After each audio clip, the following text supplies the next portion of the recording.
Boom, boom. Okay, my people, we're doing the shotgun shells. Just follow me. Here are the ingredients. Remember to like the video and share that with your friends and family. Well, so we need bacon here. I like this thick cut bacon. I'm using also manicotti here, manicotti pasta. I'm using a pound of ground beef, 1 pound of ground beef, and I'm gonna use half a bar of cream cheese. Any shredded cheese that you like, and here we go. Just follow me step by step. So in a saucepan here, I'm gonna add some olive oil here at the bottom, and we're just gonna follow me step by step. I'm gonna use this sofrito base. If you don't have any of these ingredients, that's fine. Just season your ground beef any way you like them, like if you were gonna make a lasagna or something. So I'm gonna add that sofrito base. I'm gonna add the tomatoes here, green peppers, and some lettuce as well. This is gonna be my base. So I'm gonna heat this up a little bit before adding the meat here, making sure that everything incorporates here and it starts sweating a little bit. And remember, just follow my channel, share with your friends and family, like the video, subscribe, and share with everybody. Take a break and send my link to all your contacts on your phone and iPad and computer and everywhere you have contacts. Let them know about this channel, and thank you for watching. So I'm gonna add now the ground beef here. I'm using 93% lean ground beef, 93%. So I don't expect any fat coming out of this, and you'll see it's not gonna be all wet there in the zone fat, because this is pretty lean meat. If you want the 80-20, that's up to you. But I'm using like 93%. I'm gonna season this with just salt and pepper. I'm gonna keep it simple here because I have the sofrito base. So I think salt and pepper, that should be it. You don't really need like a lot of flavor. There's a ton of flavors going here. You're gonna have the cheese, you're gonna have the sofrito base, the meat itself, the pasta, the bacon around it. This is gonna be awesome. I'm telling you, my mouth is watering just getting this ready. So I'm gonna have this almost cooked. I don't want to cook it all the way through because it's gonna go in the oven eventually. So just make sure everything is well incorporated there, all your veggies and meat. And if you don't have these green peppers and everything, that's fine. I'm gonna use some cilantro here. I'm using this dry cilantro. You can also use fresh cilantro or parsley to your preference. But I didn't have any, so I'm using this dry one here. And I'm gonna just make sure again that everything is well mixed. This is ground beef, and you see there's no liquid in the bottom, right? Because there's not a lot of fat there. In the meantime, another saucepan here, I'm gonna add some oil to my boiling water. This water is boiling already. A little bit of salt as well, and I'm gonna add the manicotti pasta here. But I'm not gonna cook this pasta. This is gonna be like kind of parboil. I'm just gonna boil this for 2 to 3 minutes. I'm just looking for them to loosen up a little bit. So I don't want to cook them all the way down. I just want to cook them for about 2 to 3 minutes so they get a little flexible. Right now they can just break like that.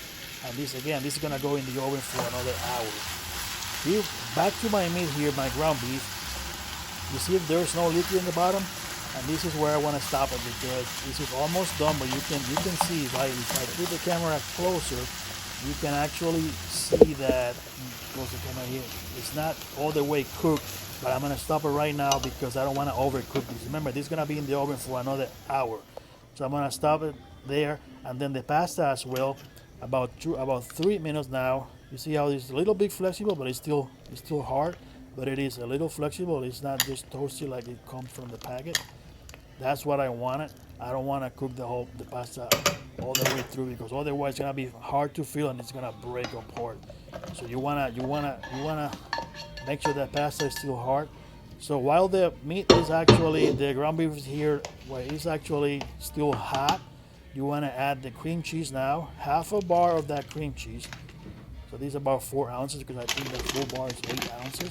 And I have this packet, which is a 2-cup package of shredded cheese. This is like kind of halfway, so this is about a full cup. So this is what you want to add. I'm going to add almost all of this now, and the rest in a little bit. But at the end, it's going to be like a cup or maybe a cup and a half.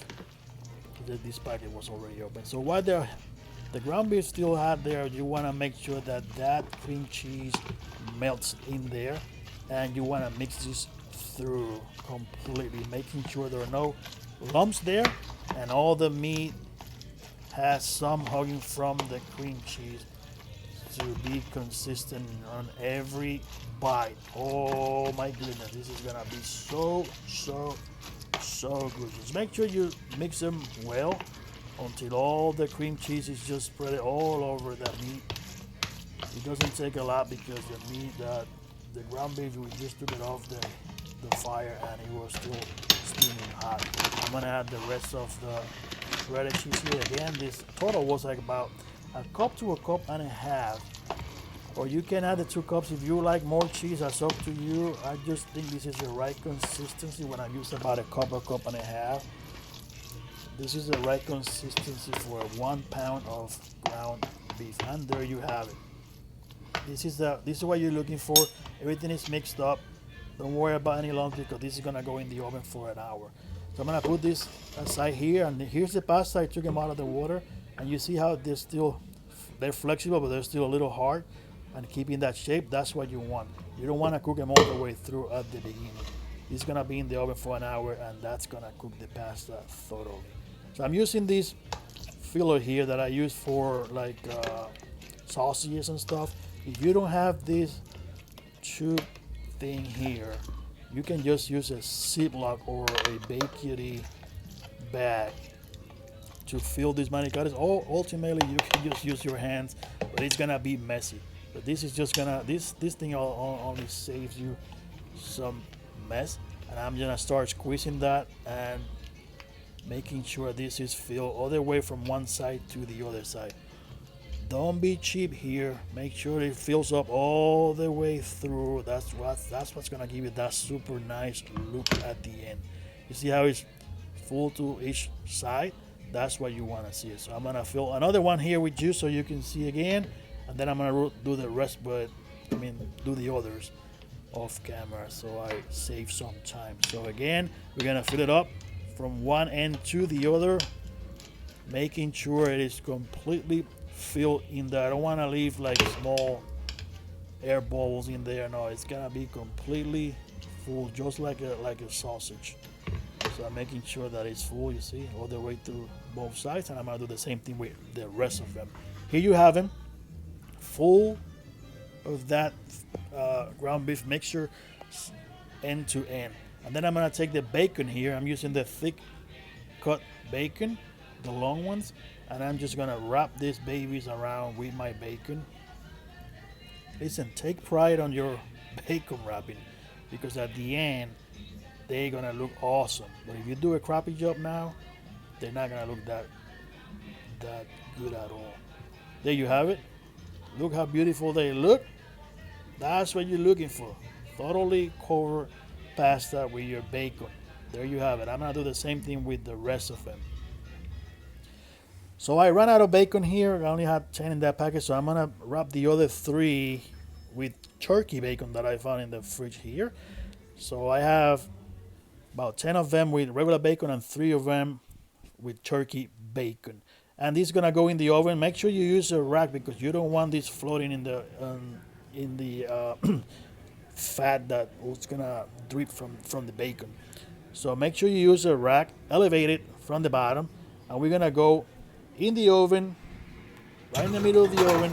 I like to do like 300 Fahrenheit, 300 degrees Fahrenheit, 300 degrees Fahrenheit for about 1 hour. 300 Fahrenheit for 1 hour. And after an hour, this is how they look. They're thoroughly cooked now. I'm gonna take them out quickly just here to brush them with some marinara sauce. And this is the preference that I have. You see, they still don't have that beautiful color. So I take a marinara sauce here and I'm gonna brush them a little bit. And then I'm gonna put them back in the oven for another 5 minutes under the broiler. So it actually burns that sauce on top of the bacon and it takes that beautiful color. There you have it. I'm brushing all of them with simple marinara sauce. Just a little brush. I don't want a soup here.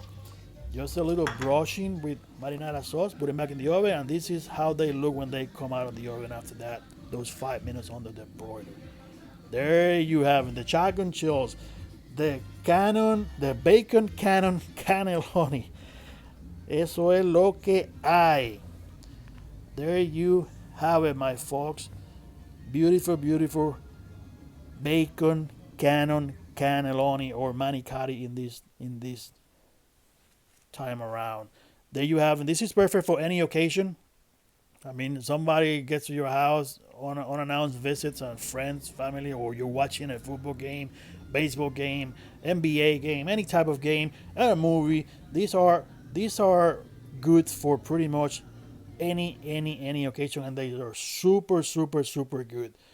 Pasta wrapped in bacon, filled with ground beef, cream cheese, shredded cheese. Oh my goodness! There you have it. It is good all over. It spells good all over. And there you have it. This is real cuisine here. So we're gonna try this. This is not a fake. This is something we did our own, and you can do it yourself at home. Remember to like the video, subscribe to my channel, and share with your friends and family. There you go. What can I tell you? I'm telling you, bro, you have to try this at home. You really, really have to try this at home. And there you have it. I'll see you next time.